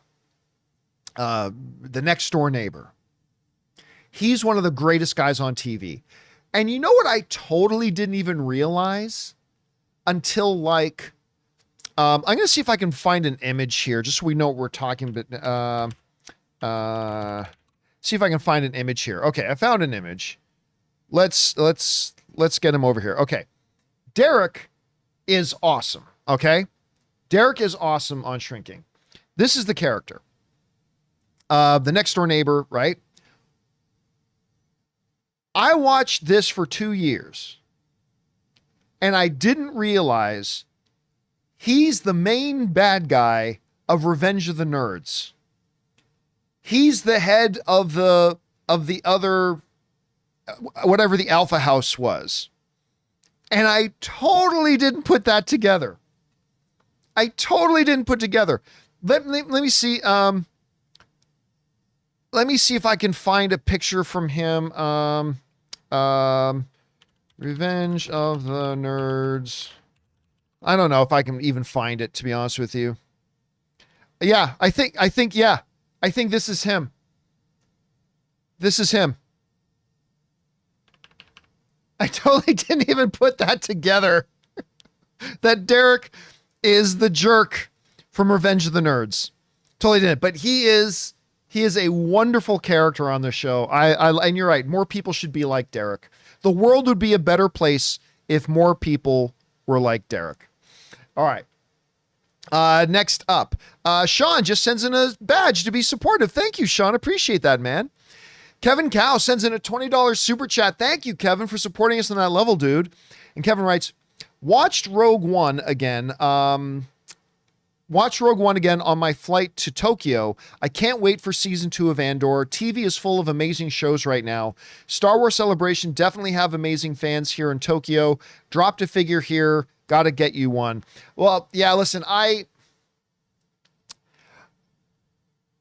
gave up on Star Wars Celebration and pretty much all things Disney, in person physical stuff. I started to find it to be quite a waste, but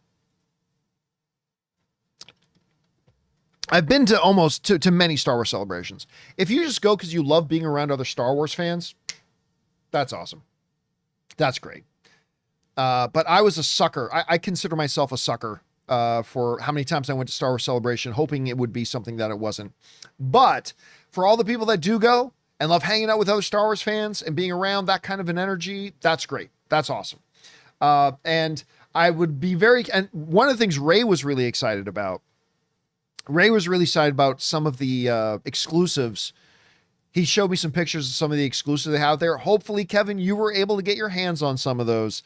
And I hope you enjoyed your time in Japan, man. I know my wife loves Japan. She's been to Japan a couple of times. She really loves it there. All right. Thanks for that, Kevin. Appreciate it, man. Next up, we got a Jiminator writes. Hey, John, not sure if you're familiar with Warrior, but it's one of my favorite shows. Hope it gets a 4th season. Totally deserves it. Oh, dude, I've talked about Warrior tons on my show. I loved Warrior. I mean, I still thought season 3 was quite good. I didn't think it was quite as good as seasons 1 and 2. But yeah, man, I really liked Warrior. I mean, it was kind of Game of Thrones as a martial arts show, but not quite as good as Game of Thrones. Like the drama and the story about San Francisco with the immigration and all that kind of stuff was great. But then the martial arts, like, I say this without much worry. The martial arts in Warrior is the best there's ever been on television. I won't necessarily say it's the best it's ever been in movies, but I think the martial arts action in Warrior is the best there had ever been in television. It was really top notch. It was always exciting. And part of the reason why I was so excited that the guy was going to be Snake Eyes, or not Snake Eyes, he was going to be Storm Shadow in the Snake Eyes movie. And then we all saw how that Snake Eyes movie turned out to be. Anyway. All right. Thanks for that, man. Next up, Andy writes, we're okay. 1 of 3. You've spoken plenty about how having a live action Robin was a bad idea because it makes Batman a child abuser. And I believe your notion has vindication. When I look at Supernatural, is that SPN? Well, plenty of us fans like John Winchester and believe he loves his sons. Most of us see him as an abusive dad towards his sons. His vengeance drove him to treat his sons as child soldiers. Yeah, it kind of did. And like with Bruce and Dick, we see the daddy-son issues between John and Sam. That was a big thing. Now, here's the difference, though. And this is a fundamental difference, but I understand your comparison, and I think there's validity to your comparison. But here's where I think it gets a little bit different. I think to John Winchester, what happened that night when he came in and found his wife burning, pinned to the ceiling of their child's room, I think what that did for him was it made him believe that he and his children are now always in danger. And if you listen to the dialogue in that one episode that he was in, Because unfortunately, John Winchester, he should have been in more episodes. But one of the things was he needed for his children to be prepared for that again, because the monsters in the night came for their family once. They'll come again. And he wanted them to be prepared. But yes, he did think. Now, the thing about, for those of you who've never heard like my issues with Robin, I think Robin is an incredible character in both comic books and in animation. But it's very, very difficult to take a character like Robin. And I think this is the big reason why you've never seen a comic accurate Robin brought into live action. It's another thing like, can you imagine an adult man bringing a 13-year-old child into a violent combat situation with mobsters, with machine guns and stuff like that, and your 12 or 13-year-old child has a stick? Your 12 or 13-year-old child has a stick. And you're going to bring a 12-year-old child, a 13-year-old child into a combat situation with mobsters with machine guns. See, it's one thing to kind of portray that in comic books. There's a way you can do that in comic books, and it works. But if you try to bring it into a movie that tries to feel like somehow in some way kind of grounded and whatever, it comes across really bad. Now, this is the thing. Cordell says something here that every time I bring up this stuff about Robin and you couldn't do it, that inevitably somebody always tries to come back at me. I say, well, John, you like Kick-Ass, and Kick-Ass had that. What was the name? What girl? What was her name? I keep forgetting the name. What is the name of the girl? Nick Cage's daughter in Kick-Ass. It's some Hit Girl. It's literally Hit Girl. That's what it is. I mean, you like Hit Girl? Yeah, guys. Kick-Ass is a spoof satire comedy. You can do that in a spoof satire comedy. It's different if you try to say, take the tone of a Christopher Nolan Dark Knight or even Zack Snyder's Batman, right? That's not so sure, if you want Batman to be a satire spoof comedy, yuck, yuck. If you want your Batman to be that, then sure, have a Robin in it that's like Hit Girl, and you can make it funny, because it's funny that the little girl was going around. But if you want to make it feel visceral and a little bit more grounded, like Matt Reeves's Batman or Christopher Nolan's Batman or even Zack Snyder's Batman to a degree, and you want to have any kind of a sense of believability within the imaginary and the fantastic, you can't have a 12-year-old child running around as with the Dark Knight as he goes in and takes out Killer Croc or any of the mob families or any like that. That just doesn't play. Now, I've always said, if you want to change Robin, well, then there's ways you can do that. Like if you want to make Robin a 20-year-old, I'm fine with that. If you want to make Robin have superpowers, even, I'm okay with that. Like, that's the other thing people will come back at me with. They'll go, well, John, like Peter Parker is just a young high school kid. Yeah, Peter Parker has the powers of the gods. Peter Parker can lift a tank over his head. Peter Parker has superhuman strength and superhuman speed and a magical spidey sense that can, like, literally with magic let him know when danger is coming. That's different. You want to say this 13-year-old Robin has superpowers? Okay, I'm a little bit more into that too. But if you're literally talking about a 13-year-old kid with a stick, it becomes a little bit more difficult, right? And I'm not, but again, I'm not saying you should make Robin 20, and I'm not saying you should give Robin superpowers. I'm not saying that. I'm just saying that if you wanted to adapt Robin a little bit more, so the context isn't a 12, 13, or 14-year-old child being brought into a gunfight with a stick, I'm open to that. I am. But I just think this adaptation would have to be made. I think adaptation would have to be made. Otherwise, that's why Christopher Nolan didn't have Robin. That's why Matt Reeves doesn't have Robin. Because you either got to change the character to fit in with that world, or if you try to bring in the character as he is traditionally, it ain't ever going to work. And that's why they haven't done it. Anyway, that's kind of my thought on it. And here we are in 2025, and they still haven't been able to do it. Anyway, next up, YT Pump Life writes, do you think MCU will do the Eternal Storm story? I can't remember exactly which one the Eternal Storm story is. Going on right now with the comics, where Storm is becoming one with eternity. Well, I mean, listen, like when you look at what the Marvel comics have been doing with Storm over the last couple of years, she's becoming straight up OP, man.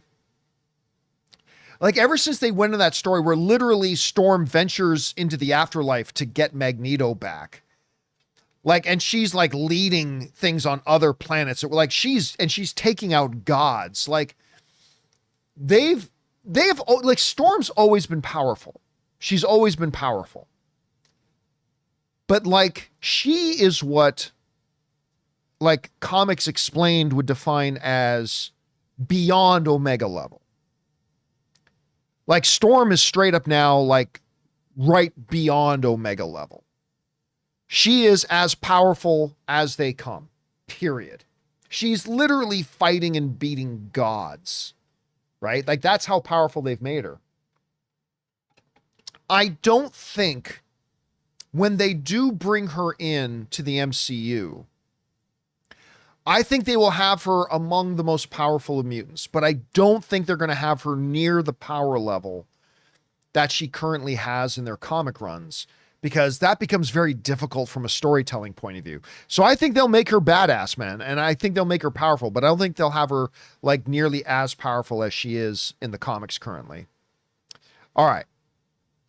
Good question though, man. Next up, Red King 88. Why wasn't Severance in your top 5? Because it's not as good as those other shows. That's an easy one to answer. It's great. I love Severance, but it's not in the top 5 because I think those other shows are better. I mean, there's a lot of shows I love that aren't in my top 5, and I love Severance, but that's one of them. It's not that there's anything wrong with Severance, it's just that the other ones are better. All right, next up. And that's a matter of opinion, but it's my list. So yeah, I put those ones above Severance. All right. Hung Vu writes, I love Penguin and Last of Us, but I don't think a 19-year-old woman would do what Ellie did. Also, Penguin is bad because he is bad is quite weak.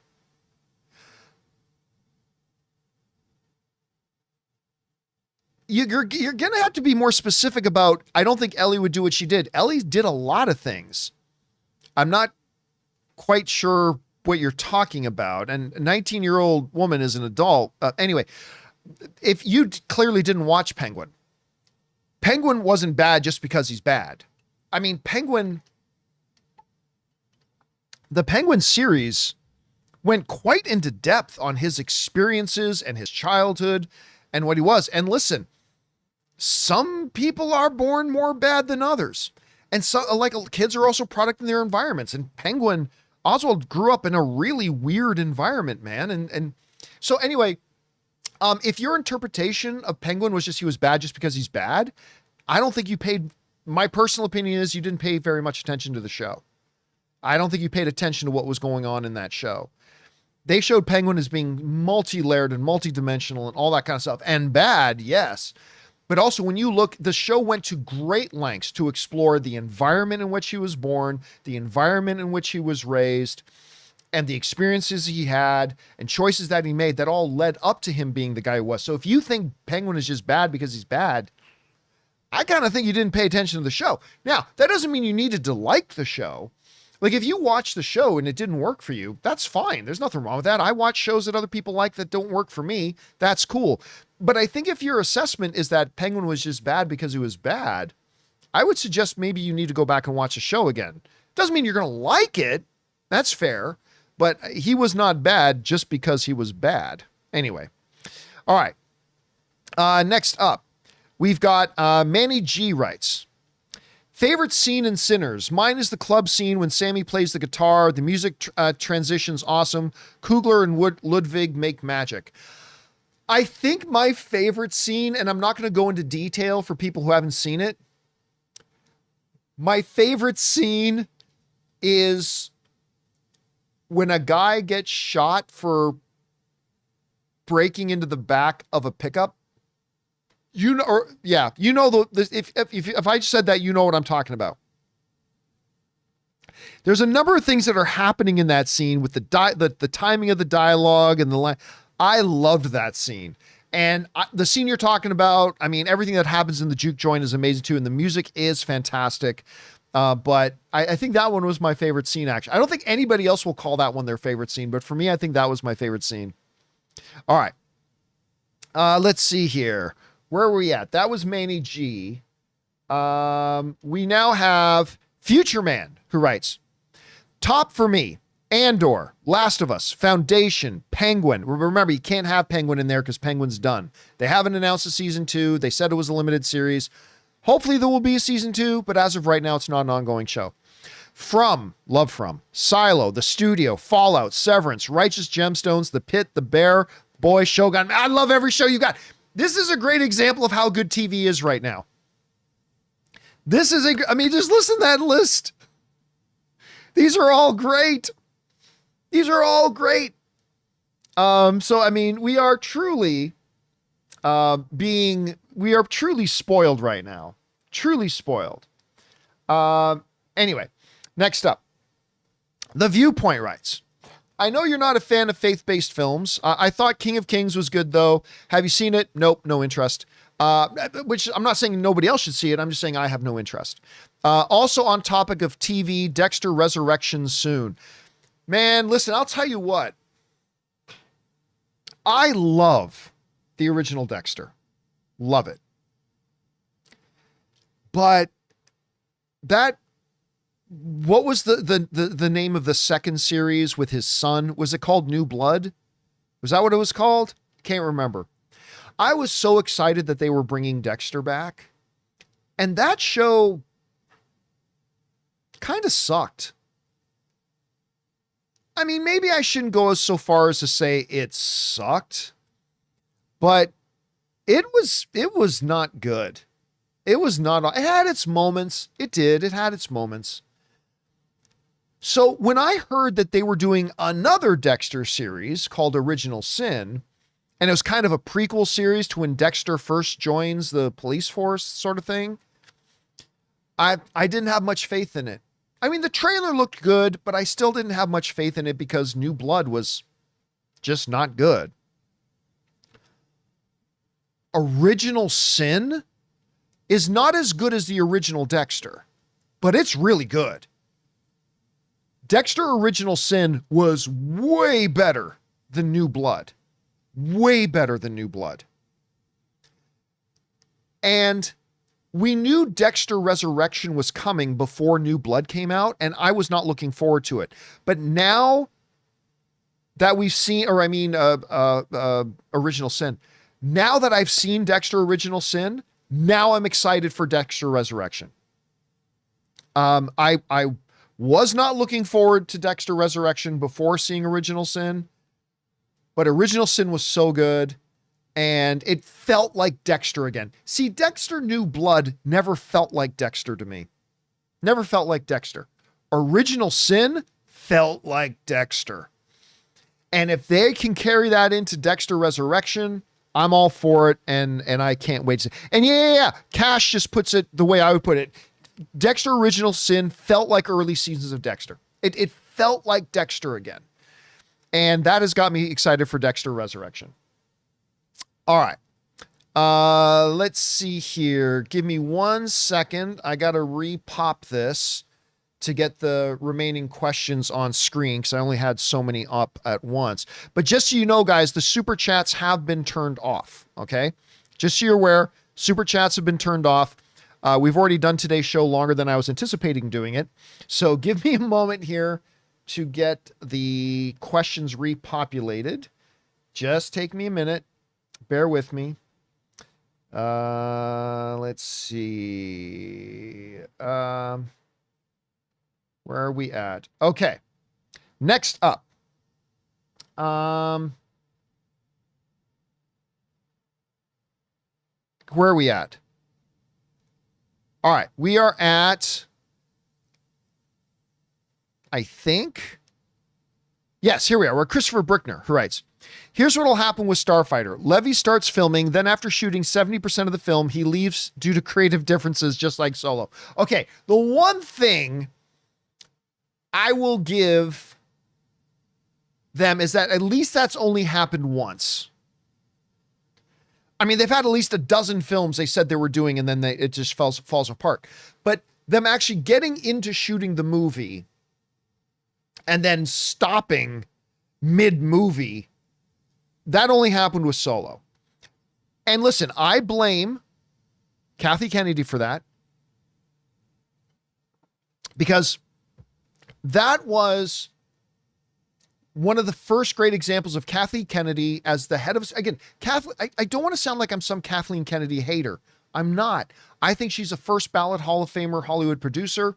Steven Spielberg, the greatest director of all time, calls Kathleen Kennedy the greatest producer in Hollywood history. I think he knows better than you do. I think he knows better than I do. She's a terrific, her resume is unequaled. No producer in the Hollywood history has her resume. But there is a difference between being a pure producer and being the head of a studio. Two different things. And you can be great at one thing and be terrible at another. And she has been a terrible studio head.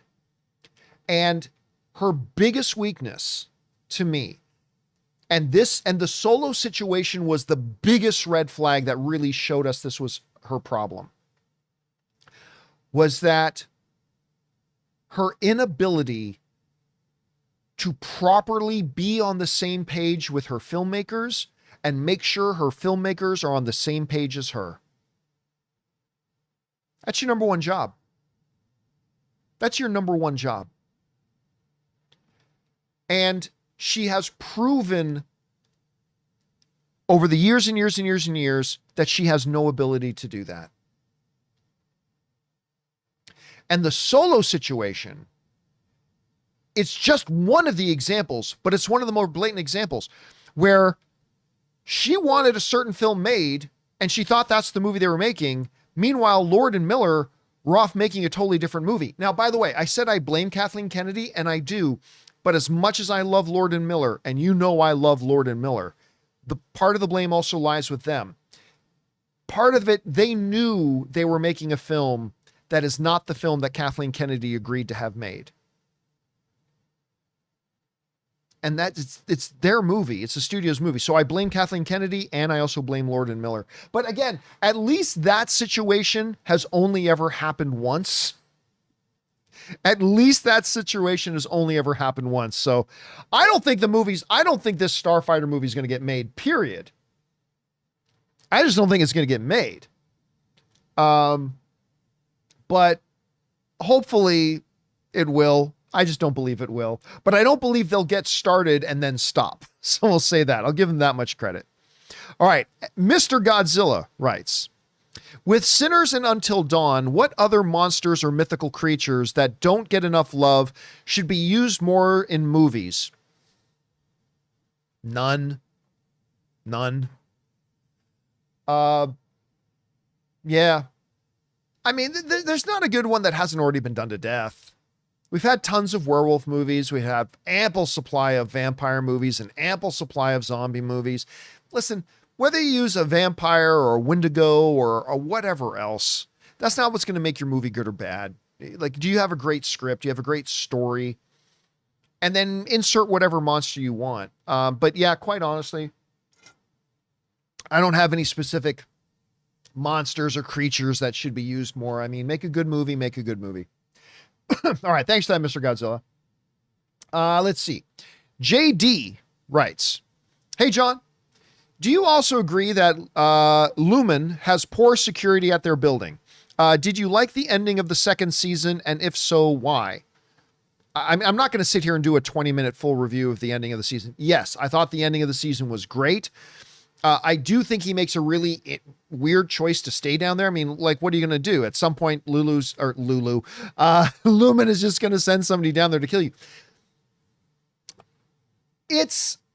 We never really see the full extent of security in the building in the upper floors. So I'm not going to comment about how good or bad I think the security is in the building as a whole. But is there much security presence down on the severed level? No, there's not much security down there.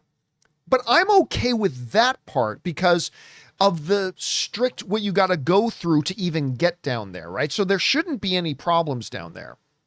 And even if there are problems down there, it's next to impossible to get out.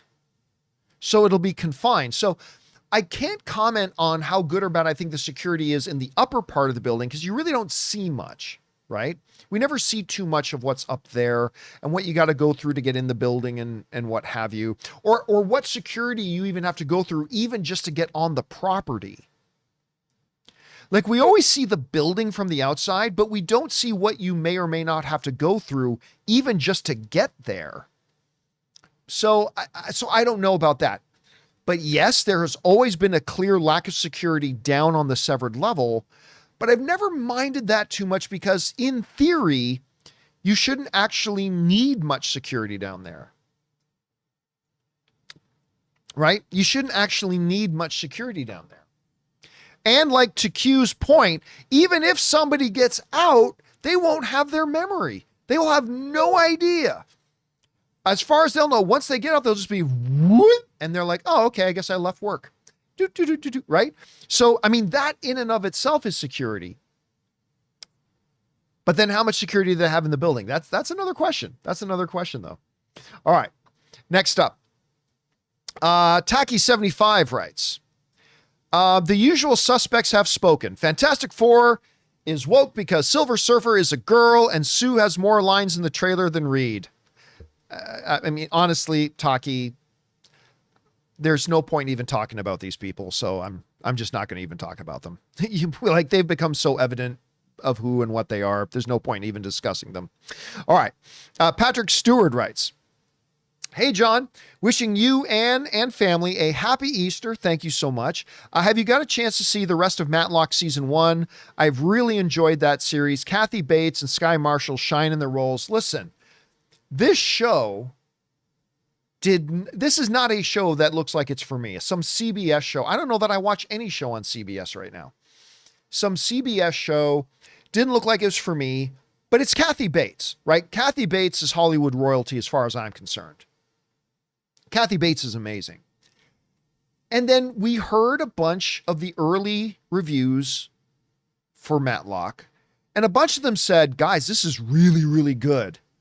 So I'm like, okay, I'll give it a shot. They put out the pilot, right? And I'm like, all right, I'll give it a shot.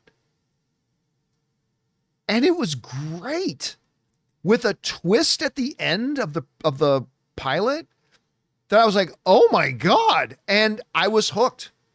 I got hooked from episode 1. And so I told my wife, said, I watched the first episode of Matlock. She goes, really? I'm like, yeah, I know, right? But I said, I watched the first episode of Matlock and it's surprisingly good.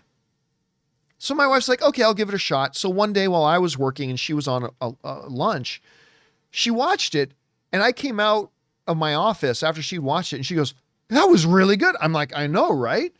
And so we started watching that show together and we got hooked on it. It's a really good, fun little show. It's definitely a CBS show. But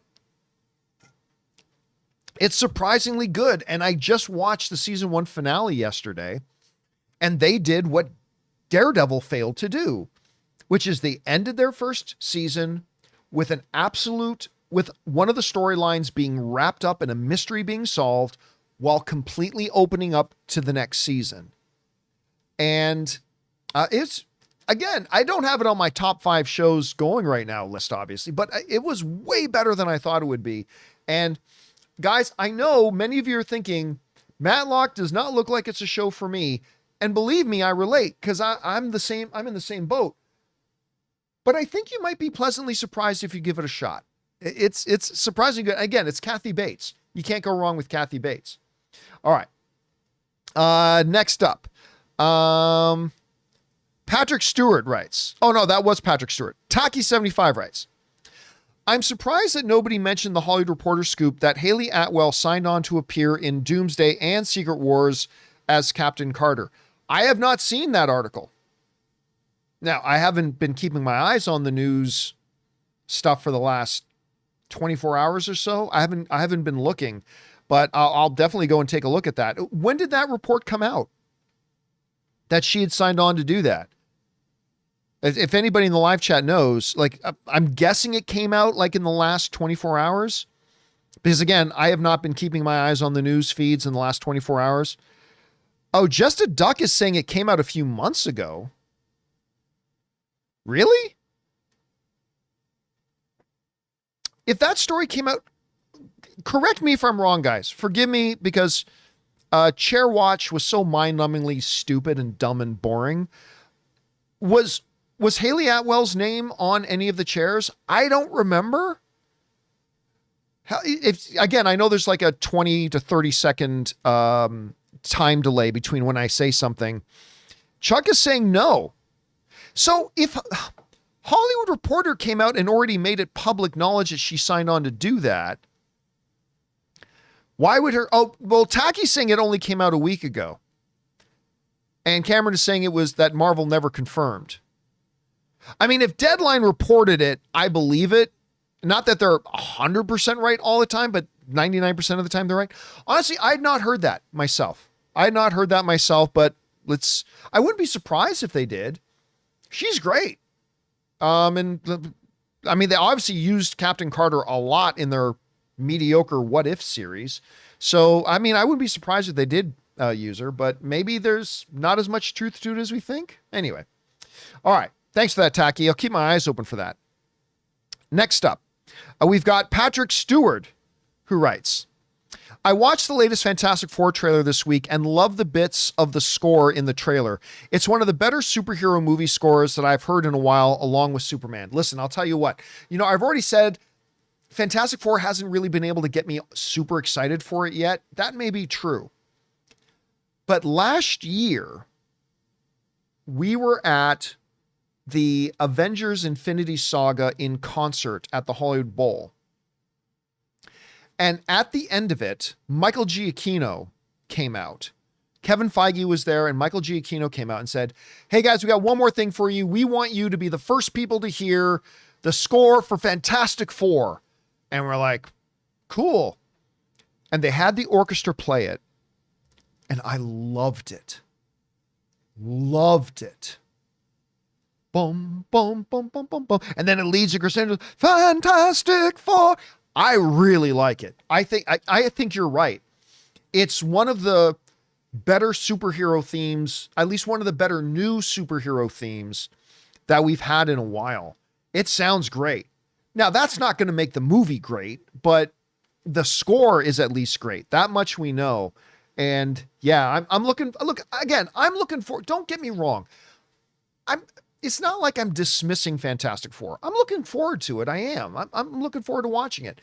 I'm just saying that in their marketing, they haven't been able to really click yet to that point where it moves me from just being interested in it, and I am interested, to being like getting my engine revving, get me really excited, the way Thunderbolts has been able to do it. Like Fantastic Four hasn't been able to do that for me yet. We're still a few months away. We'll see what they'll be able to do. All right. Last one comes to us from Arkin Das, who writes, Andor Season 2 first reaction is awesome. Cannot wait. Has the first reactions, you know what, maybe it hasn't, I'm just forgetting. Has the first reactions for Andor Season 2 already come out? let me take a peek over here. Andor season 2 reactions. Oh, it looks like just a couple hours ago the first reactions have come in. Okay, I haven't seen them yet myself, but according to our friend Ankin, not Arkin, Ankin is saying season 2 first reactions are awesome. Okay, good. Then I haven't been keeping my eye on the news feeds for the last 24 hours. It's the weekend, but I'm definitely going to go run and take a peek at those myself. I'm very excited for that. All right, guys, that'll do for all the questions, but you know what? We're going to take another couple of minutes here. I'm just going to take a few minutes. If you guys are watching and in the live chat and you've got a question, I'm just going to pick out a couple of questions from the live chat. See what I put in the chat there. Just if you have a question for me, and I'm not going to read all of them, I'm just going to pick a couple, just so you know. Don't get mad at me if I don't pick your question. Put in capital letters, question, : and then I will pick out a couple to read. Let's see. Ben Morton writes, question, do you think Marvel will take a break after Secret Wars like they did after Endgame? They never did take a break after Endgame. What are you talking about? Spider-Man No Way Home came out pretty quickly after that. So no, I don't think they're going to take a break, and I don't think they took one after Endgame, to be honest with you. Let's see. Question, John A.M. Which battle in the third act did you like better, Avatar 2 or Black Panther 2? Oh, that's easy. Avatar 2. Yeah, Avatar 2 by a mile for me. Let's see. Ben Morton again writes, do you think Thunderbolts end credit will set up Avengers Doomsday? No, I do not.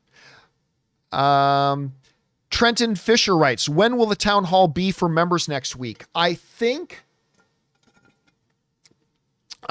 Wednesday. Right now I'm aiming for Wednesday, for there to be a town hall meeting for channel members. We haven't done one of those in a while. That's my bad, guys. We haven't done one in a while, but for those of you who are channel members, I believe I may change it, but for now I'm thinking it's going to be next Wednesday. So keep your guys' eyes open for that.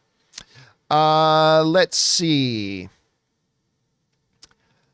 IMJMS writes, assuming Fantastic Four is great and colorful, do you see Matt Shakman directing an X-Men movie? I mean, who knows?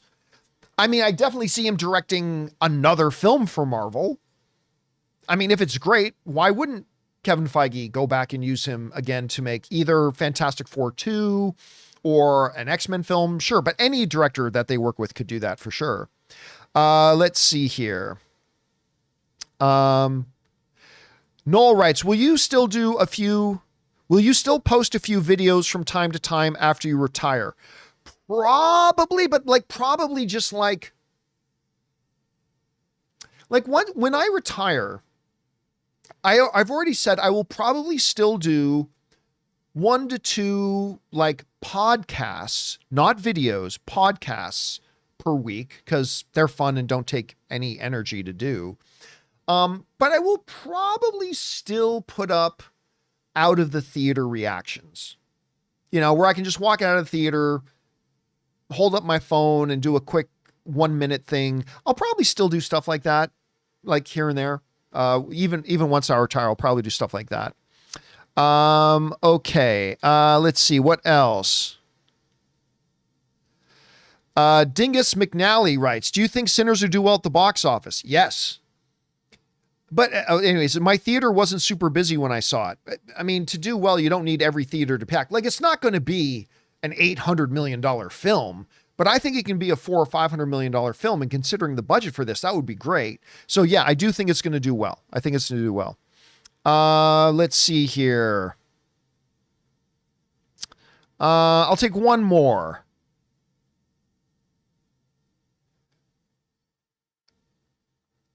Yeah. Okay. So this pisses me off. Did you see Thunderbolts? Screenings for fans are on the 22nd, this Tuesday, 10 days before the premiere. Marvel has a lot of confidence in this. This pissed me off because I found out they're doing it, but it's only in 15 theaters across the country. You know how big California is, and they're only doing it in 2. So I saw that they were doing these advanced screenings for fans, but there were literally only 2 showtimes in the entire state one at this one theater and one at this other, and it was obviously already sold out. I much prefer it. You don't have to put it into 1,000 theaters, but I really prefer it when they do these advanced screenings for fans. I mean, at least have it in 100 theaters or something like that. Like, so there's actually a chance for people to see it, because I heard about it, instantly went to Fandango to get my tickets, and they were already complete. A big sign, sold out. And the only 2 screenings in all of California. So I was kind of pissed off by that. But yes, it does suggest, by even putting it in like 15 or 20 theaters, it does suggest they've got a lot of confidence in it, because those theaters means there's going to be about 2,000 movie fans that are going to see this movie 10 days before the premiere of it. And they're going to be able to get online, start spreading out what they think about it. So it, at the very minimum, it does suggest that Marvel has confidence in it. Because if this movie was not good, they wouldn't let fans see it before it premieres. So is it a guarantee that it's good? Obviously not. Obviously not a guarantee. But it does kind of tell me they've got belief in it. So we'll see. Anyway, guys, that'll do it for today's installment of Open Mic. Thank you so much for being here and making this little stream a part of your day, guys. I really appreciate it. Big special thank you to all you guys who sent in questions. Number one, because you gave us great fun things to talk about. But number two, you supported this channel as you did it, and all of us involved with the show. Thank you guys so very much for your support. Really appreciate you guys. I'm going to go have lunch with my wife, and then we're going to go watch the Laker game. And then tomorrow, of course, is The Last of Us. Remember, guys, we're going to do a post-game show for The Last of Us tomorrow night. Keep your guys' eyes open for that. And then, of course, the John Campea show returns again on Monday. On Tuesday is going to be a busy day. We got the John Campea show, and then we've got Andor debuting. We're going to be doing our post-game show for Andor after that later in the evening. It's going to be a busy, busy week. Anyway, guys, thanks a lot for being here. I hope you guys have a fantastic weekend. That'll do it for me for now. Thanks a lot for being here. My name's John Campea, and until next time, my friends, bye-bye.